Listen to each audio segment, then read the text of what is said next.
ছন্দ নীড়ের মধ্যে বাসা বাঁধুক এবং সেই নীড়ে অনেকগুলো ডিম ফুটে আবার আরেকটা নীড়ের আশায় আমরা এগিয়ে চলব। এখন ছন্দ নীড় প্রকাশিত হবে টাঙ্গিপাড়া অবৈতনিক প্রাথমিক বিদ্যালয়ের বার্ষিক সাংস্কৃতিক উৎসবে।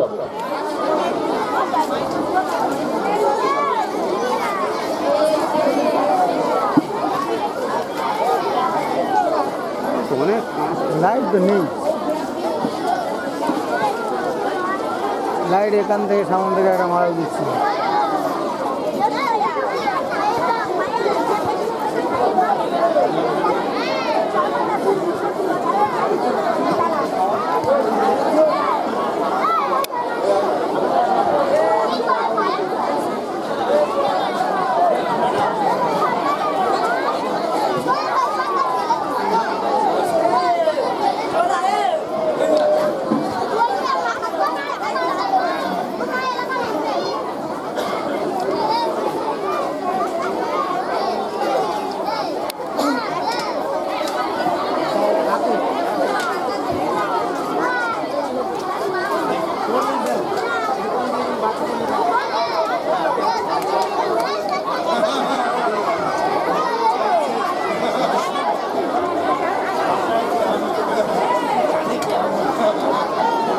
তো এখন ছন্দনীড় প্রকাশিত হলো, আনন্দ ঘন মুহূর্ত।